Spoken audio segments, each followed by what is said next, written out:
Hola, soy Isabel Palmero Revuelta y les voy a presentar antihipertensivos. Como su nombre lo dice, son unos fármacos utilizados para reducir y controlar la presión arterial elevada, con el objetivo de disminuir el riesgo de complicaciones cardiovasculares como infarto de miocardio, insuficiencia cardíaca, accidentes cerebrovasculares e insuficiencia renal, que se presentan generalmente después de tener la presión elevada y tenerla mal controlada. Como introducción, hay que saber que hay distintos tipos de fármacos que van a poder tratar una hipertensión. Sin embargo, en este video nos vamos a enfocar únicamente en los inhibidores del sistema renina-angiotensina-aldosterona, que van a actuar sobre los efectos de la angiotensina 2, que más adelante la vamos a revisar, para reducir la vasoconstricción y la retención del sodio, y que así pueda haber una disminución de la presión arterial. Sin embargo, hay que recordar que también existen los diuréticos, los bloqueadores de los canales de calcio, los bloqueadores beta-adrenérgicos, bloqueadores alfa-adrenérgicos, agonistas centrales, vasodilatadores directos, antagonistas de los receptores de endotelina, inhibidores de la neprilicina, que cada uno va a tener un mecanismo diferente, pero al final todos van a ayudar a la hipertensión. Los inhibidores del sistema renina-angiotensina-aldosterona se dividen en tres grupos. El primer grupo es la primera línea que se utiliza como tratamiento y en comorbilidades como diabetes e insuficiencia cardíaca. El primer grupo son los inhibidores de la enzima convertidora de angiotensina, también llamadas IECA. Y aquí puse los ejemplos que más adelante vamos a tratar. La segunda línea se utiliza cuando los IECA causan muchos efectos secundarios, como son la tos, o los pacientes se encuentran con mucha intolerancia hacia este primer grupo de fármacos. Son los antagonistas de los receptores de angiotensina 2, también llamados ARA2 o sartanes. Aquí también puse los ejemplos que más adelante vamos a ver. Y por último, el tercer grupo son los inhibidores directos de la renina. Estos van a bloquear la actividad de la renina y evitando que se forme la angiotensina 1 y la angiotensina 2. Sin embargo, estos son los menos utilizados. Ok, como un repaso rápido de la fisiología del sistema renina-angiotensina-aldosterona, recordemos que el hígado va a producir el angiotensinógeno. Posteriormente, los riñones, al detectar que hay un bajo volumen de sangre o bajo volumen de los niveles de sodio, que va a producir una baja presión arterial, van a secretar renina.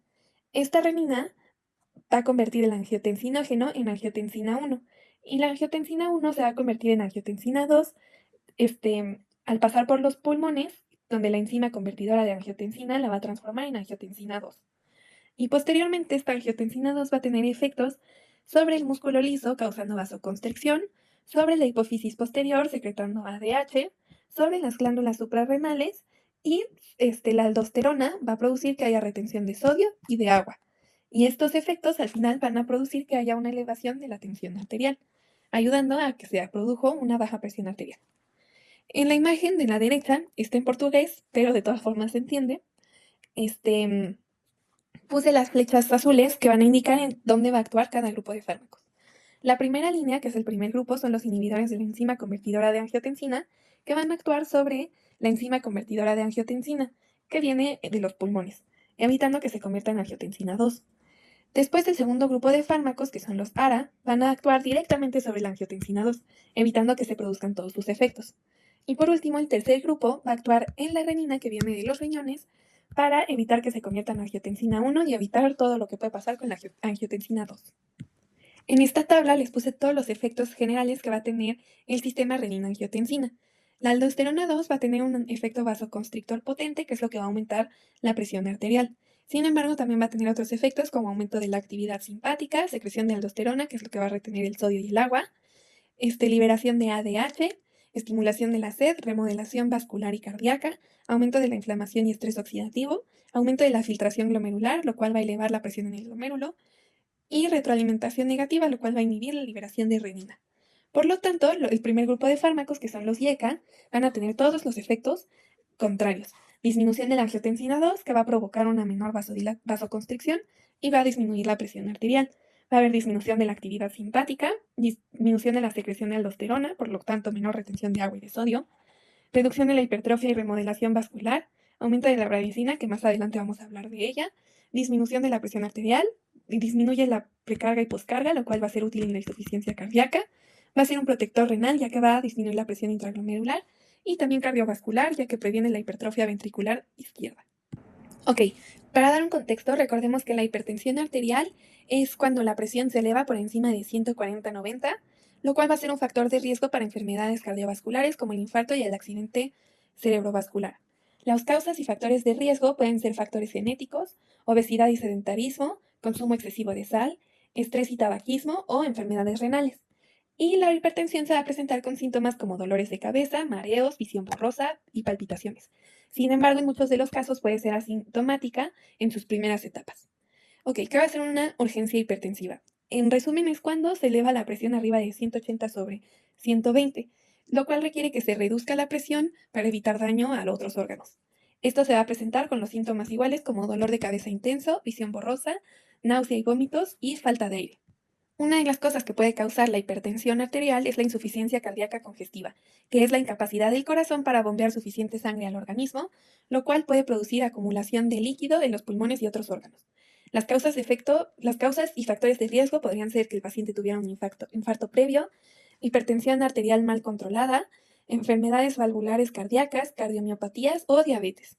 Y se va a presentar con síntomas como disnea, edema, fatiga y debilidad y ortopnea, que es dificultad para respirar al estar acostado. Estos fármacos también se van a utilizar en pacientes que tuvieron un infarto agudo al miocardio. ¿Qué ocurre cuando el flujo sanguíneo o una parte del corazón se bloquea y se causa un daño al músculo cardíaco? Las causas y factores de riesgo son, por ejemplo, arteriosclerosis, hipertensión arterial, diabetes mellitus, tabaquismo y obesidad. Y los síntomas van a ser dolor de pecho, sudoración excesiva, náuseas y vómitos y sensación de muerte inminente. Otras de las afecciones que va a tener la hipertensión arterial es la nefropatía diabética y la proteinuria, que es una complicación renal de la diabetes donde los riñones comienzan a perder su función, lo cual lleva a una insuficiencia renal. Esta es causada principalmente por diabetes mellitus mal controlada, sin embargo también tiene un papel la hipertensión arterial, la historia familiar de enfermedades renales y el consumo excesivo de proteínas o de sal. Los síntomas van a ser proteinuria, edema, aumento de la presión arterial, fatiga y debilidad. También van a haber prevención de eventos cardiovasculares al tener una hipertensión manejada. Eventos como accidentes cerebrovasculares y muerte cardiovascular debido a factores como hipertensión, diabetes o tabaquismo. Los factores de riesgo serían la presión alta, diabetes mellitus, dislipidemia, obesidad y sedentarismo y antecedentes familiares.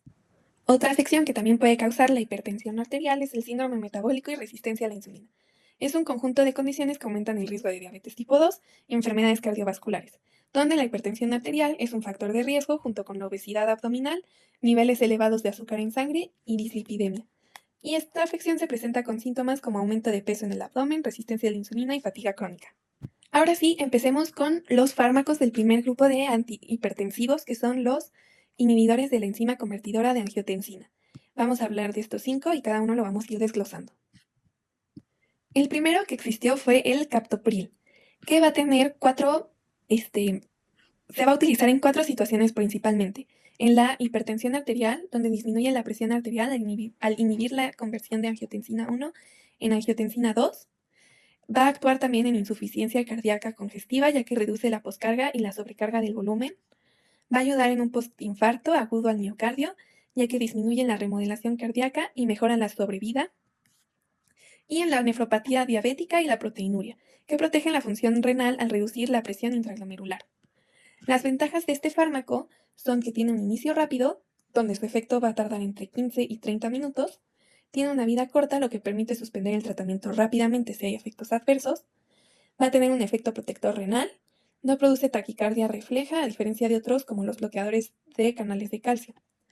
Sin embargo, las desventajas son que va a tener mayores efectos adversos, como tos e hiperpotasemia, las cuales las explicaré más adelante, y se requiere tener múltiples dosis al día, ya que su vida media es muy corta. Y va a tener un mayor riesgo de angioedema con reacciones adversas graves. Y por último, la vía de administración es oral. Entonces, el captopril va a tener un efecto sistémico, una duración del efecto entre 6 y 12 horas, con una vida media de 2 horas, por lo que se debe de administrar varias veces al día. No es altamente distributivo, por lo que no atraviesa la barrera hematocefálica, pero sí va a atravesar la barrera placentaria, por lo que está contraindicada en el embarazo, y se llega a excretar en la leche materna, por lo que tampoco se recomienda en la lactancia. El metabolismo de este medicamento va a ser hepático parcial, ya que sufre un poco de metabolismo en el hígado, pero se excreta en mayor parte sin cambios. Y la excreción principalmente va a ser renal, 50% sin cambios y 50% como sus metabolitos. Y los pacientes con insuficiencia renal pueden tener acumulación de este fármaco, por lo que se aumenta el riesgo de efectos adversos. Ok, los efectos adversos de este fármaco van a ser principalmente tos seca por la bradicina, la cual que la vamos a explicar aquí abajo, que es cuando inhibimos la enzima convertidora de angiotensina. Esta también degrada las bradicinas. Al tenerla inhibida, las bradicinas no se pueden degradar, y esto es lo que produce el reflejo de la tos y el angioedema, que puede llegar a poner la vida en peligro. También va a producir una hiperpotasemia por la reducción de la aldosterona, ya que, este, ya que la aldosterona disminuye que haya excreción del potasio, por lo que está contraindicado comer cosas con fuentes de calcio. También va a haber angioedema, es raro pero grave, e insuficiencia renal aguda en pacientes con estenosis bilateral de arterias renales. Entonces, las contraindicaciones son en personas con embarazo, lactancia, angioedema previo por los IECAS, estenosis bilateral de arterias renales, hiperpotasemia severa o insuficiencia renal severa. Posteriormente aparecieron otro tipo de fármacos. Primero el enalapril, que funcionaba para la hipertensión arterial, disminuye la presión arterial por la inhibición de la angiotensina 2. También funciona en la insuficiencia cardíaca congestiva, ya que reduce la poscarga y la sobrecarga del volumen. En el postinfarto agudo al miocardio, que disminuye la remodelación cardíaca y mejora la sobrevida. Y en nefropatía diabética y proteinuria, que protege la función renal al reducir la presión intraglomerular. También se administra por vía oral, y las diferencias de este medicamento es que se metaboliza en el hígado, por lo que se utiliza en la insuficiencia renal. Tiene menor riesgo de ser acumulada en los riñones y tiene una mayor duración que el captopril, permitiendo 1 o 2 dosis al día. Es un profármaco, por lo que necesita metabolismo hepático y no es la mejor opción en personas con insuficiencia hepática.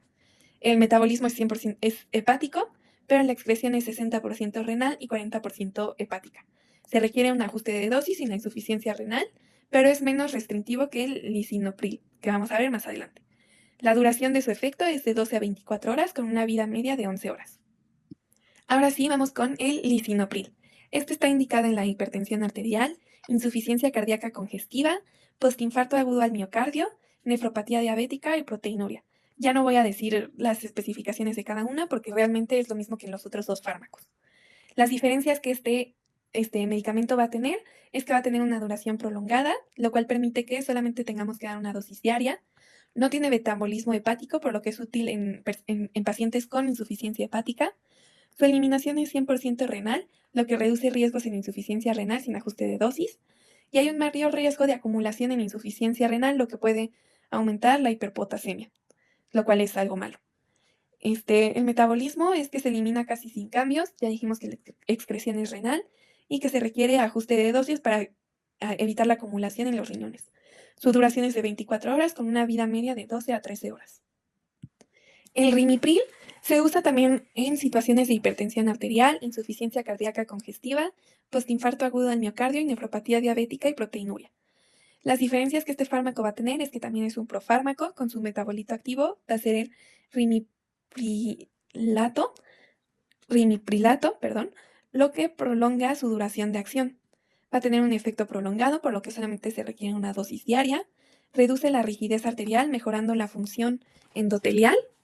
Mayor efecto protector sobre la función renal y cardíaca en comparación con otros medicamentos de este grupo. Depende del metabolismo hepático, lo que puede ser un problema en la insuficiencia cardíaca. Menor riesgo de acumulación en los riñones, mayor duración del efecto y no es el mejor en una insuficiencia hepática. El metabolismo ya dijimos que es hepático, con excreción 60% renal y 40% hepático. Tiene una duración de 24 horas, con una vida media de 13 a 17 horas.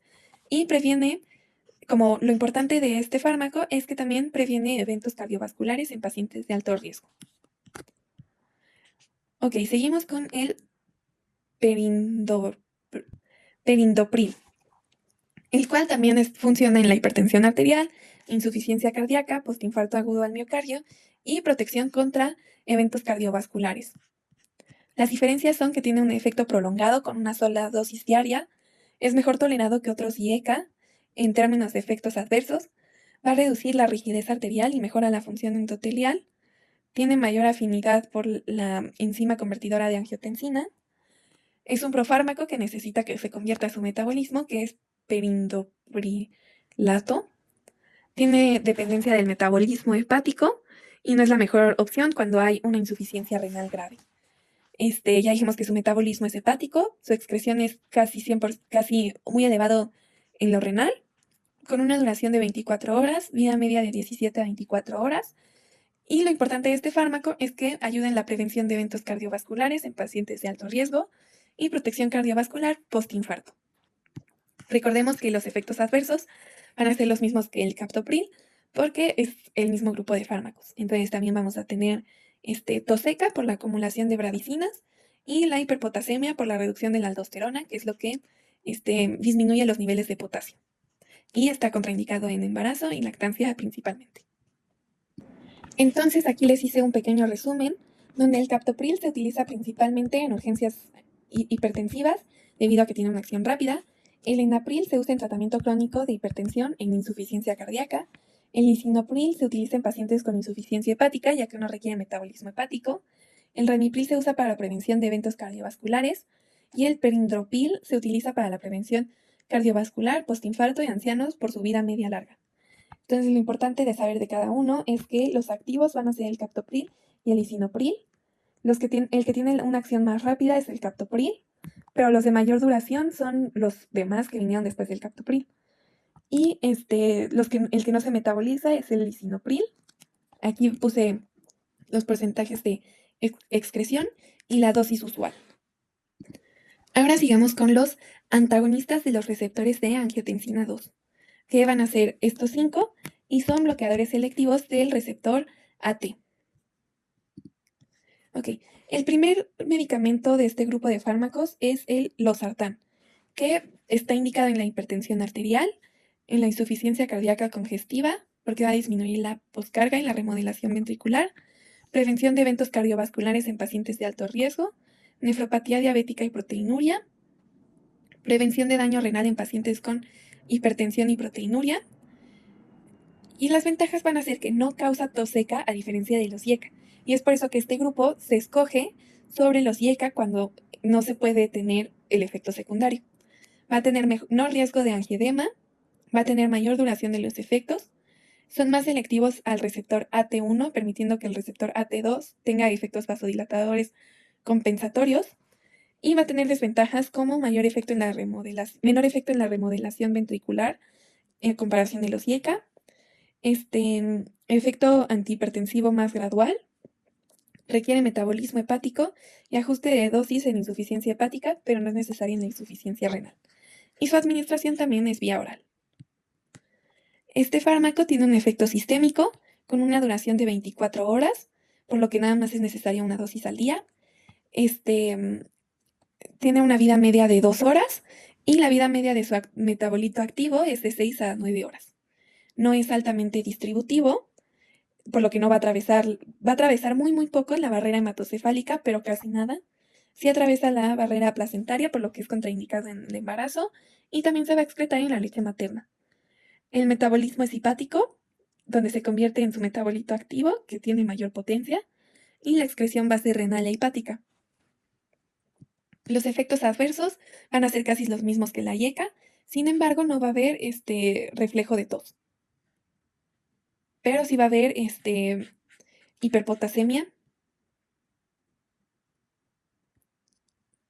Va a haber hiperpotasemia y efectos secundarios gastrointestinales como diarrea y molestias.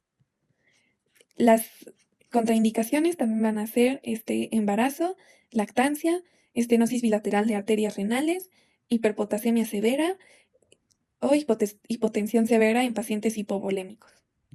Valsartán también va a ser utilizado para la hipertensión arterial, la insuficiencia cardíaca congestiva, el postinfarto agudo al miocardio, nefropatía diabética y proteinuria, y va a tener prevención de eventos cardiovasculares en pacientes de alto riesgo.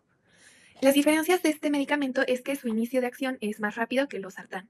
No requiere activación hepática ya que se administra en su forma activa. Tiene mayor afinidad y selectividad por el receptor AT1 que el losartán, lo que significa que va a bloquear más fuerte la angiotensina 2. Tiene doble excreción, lo que puede requerir ajuste en pacientes con insuficiencia hepática o renal grave. Tiene mayor riesgo de hipotensión en pacientes hipovolémicos, especialmente con la primera dosis, y en general es más costoso que el losartán en algunas regiones. Seguimos con candesartán. Este también se administra vía oral y está indicado en hipertensión arterial, insuficiencia cardíaca congestiva, prevención de eventos cardiovasculares en pacientes con enfermedad cardiovascular establecida, nefropatía diabética y prevención de daño renal en hipertensión con compromiso renal. Entonces, las diferencias de este medicamento es que va a tener una mayor duración que el losartán y valsartán, permitiendo un control más estable de la presión arterial. Va a tener mayor selectividad y afinidad por los receptores AT1, tiene un inicio de acción más rápido y un bloqueo más prolongado, se libera lentamente en el organismo, lo que reduce fluctuaciones en la presión arterial, es un profármaco que necesita activación hepática y es más costoso en comparación del losartán. Su metabolismo es hepático, la excreción es tanto renal como hepática y requiere ajuste de dosis en las insuficiencias. Tiene un efecto sistémico, ya que va a bloquear en todo el organismo la angiotensina 2. Tiene una duración de 24 a 48 horas, su vida media es de 9 a 12 horas y permite que se administre una sola vez al día. Ok, después el irbesartán. Este también está indicado en la hipertensión arterial, nefropatía diabética, prevención de eventos cardiovasculares y es un tratamiento alternativo en pacientes que no toleran los IECA. Las diferencias son que la administración es, la absorción oral es superior a los otros ARA, lo que favorece su biodisponibilidad. Se elimina principalmente por metabolismo hepático, lo que hace seguro en insuficiencia renal. Va a tener excreción mixta, es más costoso que el losartán y tiene un inicio más lento en comparación con valsartán y con valsartán. Ya hablamos del metabolismo, que es hepático, la excreción es tanto hepática como renal y requiere ajuste de dosis en insuficiencia. El efecto va a ser sistémico y tiene una duración de 24 horas con una vida media de 11 a 15 horas. El telmisartán está indicado igual en las mismas situaciones y las diferencias van a ser que la vida media es más larga que otros ARA, tiene mayor afinidad y duración del bloqueo del receptor AT1 que otros ARA2, tiene menos interacción farmacológica que otros ARA, alta lipofilicidad, lo que permite penetrar mejor en los tejidos y tener un posible efecto protector sobre el sistema cardiovascular y metabólico, no requiere ajuste de dosis en insuficiencia renal, puede tener efectos beneficiosos en la resistencia a insulina, lo que le hace una opción en pacientes con síndrome metabólico. El inicio de acción es más lento y es el más costoso de todos los ARA2. Y el metabolismo hepático puede verse afectado en insuficiencia hepática grave. Ya hablamos que el metabolismo es hepático por su sin metabolismo significativo por CYP450. La excreción va a ser casi 100% hepática y no requiere ajuste de dosis en insuficiencia hepática. El efecto es sistémico y tendrá una duración hasta de 24 a 48 horas, con una vida media de 24 horas. Y es la vida media más prolongada entre los ARA2. Recordemos que los efectos secundarios de todos estos fármacos van a ser los mismos. Aquí también puse un resumen de los ARA2, donde el losartán se utiliza en la hipertensión arterial y nefropatía diabética en pacientes que no toleran los IECA. El valsartán se utiliza en insuficiencia cardíaca y postinfarto por su efecto cardioprotector. El codresartán se utiliza en insuficiencia cardíaca y control prolongado de la presión arterial por su vida media larga. Y irbesartán se utiliza en nefropatía diabética y pacientes con hipertensión y daño renal.